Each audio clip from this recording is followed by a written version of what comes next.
جو عورتیں زیادہ بولتی ہیں ایسی عورتیں جمع کے وقت خاموش پڑی رہتی ہیں۔ جو عورتیں خاموش خاموش رہتی ہیں ایسی عورتیں جمع کے وقت زیادہ آوازیں نکالتی ہیں۔ صبح اٹھتے ہی سر باری محسوس ہو تو سمجھ جاؤ تمہیں چند دنوں میں بہار ہونے والا ہے۔ سوتے وقت تم اونچے خراٹے لیتے ہو تو سمجھ جاؤ تمہیں کینسر کبھی نہیں ہوگا۔ تمہیں چھینک آنے پر آواز کم آتی ہے تو سمجھ جاؤ تمہاری شادی دیر سے ہوگی۔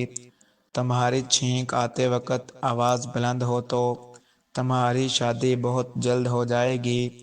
تمہارے چہرے پر زیادہ پسینہ آتا ہے تو سمجھ جاؤ تمہارا چہرہ ہمیشہ جوان رہے گا۔ تمہارے پاؤں کے ناخن جلدی بڑھ جاتے ہیں تو سمجھ جاؤ تم دولت مند بنو گے۔ تمہارے پاؤں کی انگلیاں ٹیڑھی ہیں تو سمجھ جاؤ تمہارے جڑواں بچے ہوں گے۔ جن لوگوں کے سر کے بال جلدی گرتے ہیں ایسے لوگ زندگی میں کبھی معذور نہیں ہوتے۔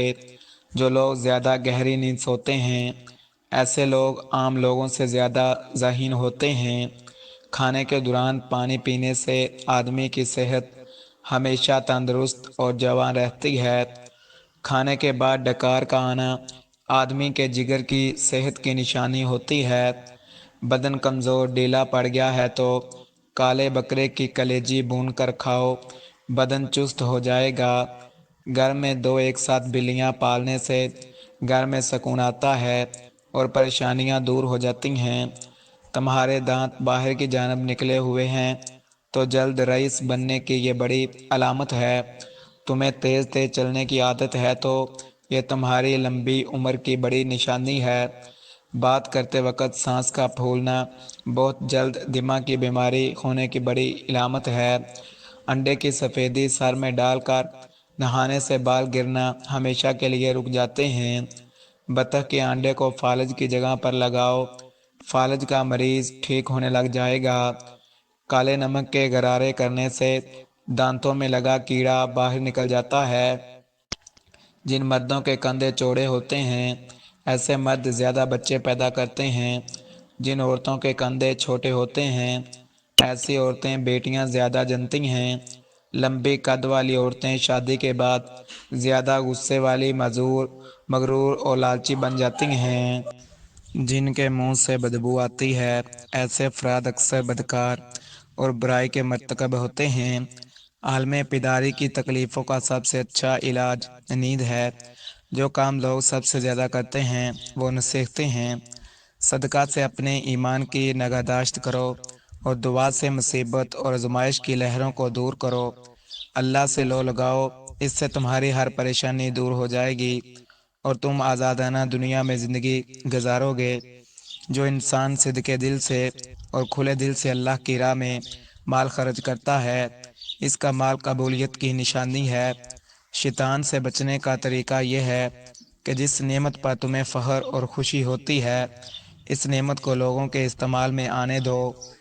اچھا دوست وہ ہے جو دوستوں کے محاسبے پر خوش ہو اور اپنی اصلاح کی کوشش کرے۔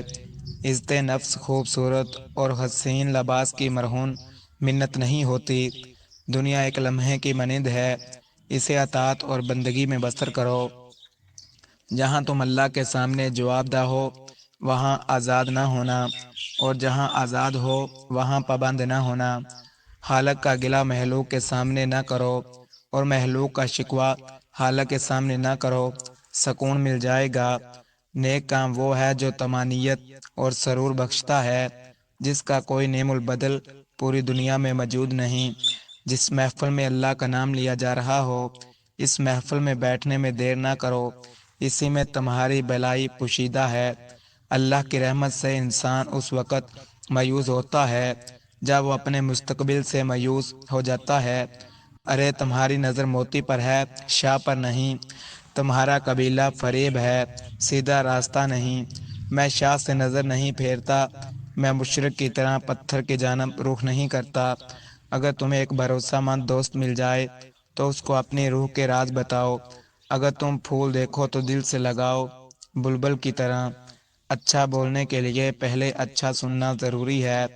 ایک انسان کو پہلے سننا چاہیے اسی سے بولنے کا فن سیکھا جا سکتا ہے۔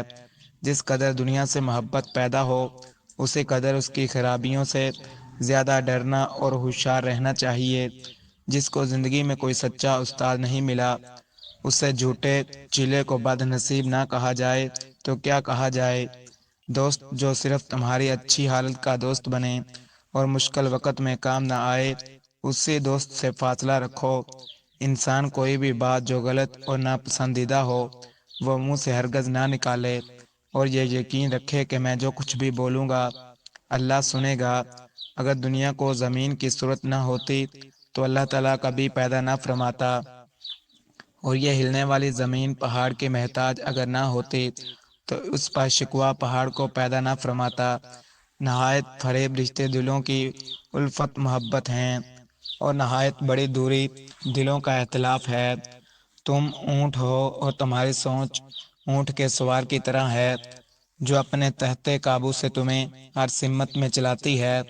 وہ عظمت جس کے ساتھ محبت کا عنصر شامل ہو ہم اسے ہی حقیقی عظمت کہتے ہیں۔ وہ قائم رہتی ہے اور دائم رہتی ہے۔ کتابوں کا مطالعہ ایک اعلیٰ مشغولیت ہے، لیکن کتاب زندگی نہیں ہے۔ زندگی آنکھوں کے سامنے سے گزر رہی ہے۔ یاد رکھ تیری بیماری تجھے ہوش اور بیداری بخشتی ہے۔ اس راز کے طالب یہ حقیقت جان لے کہ جس کو درد ہے اس کو پتہ مل گیا۔ جو بندہ اصل پیدائش سے حسین پیدا ہوا ہے آئینہ اس کے سامنے رکھا جائے خوبصورت ہی آئینے کا عاشق ہوتا ہے۔ پسند کی عورت چاہتے ہو تو اس کے سامنے اپنی اچھائیوں کی بجائے اپنی کمزوریاں اور برائیاں کھول کر دکھا دو، عورت تم پر عاشق ہو جائے گی۔ جو اکثر مسکراتے رہتے ہیں وہ کم بیمار پڑتے ہیں، اور جو زیادہ کہہ کر مارتے ہیں وہ اکثر بیمار رہتے ہیں۔ اگر تم اللہ سے رابطہ قائم نہیں کر سکتے تو کسی اللہ والے کی صحبت میں بیٹھ جاؤ، اللہ سے رابطہ قائم ہو جائے گا۔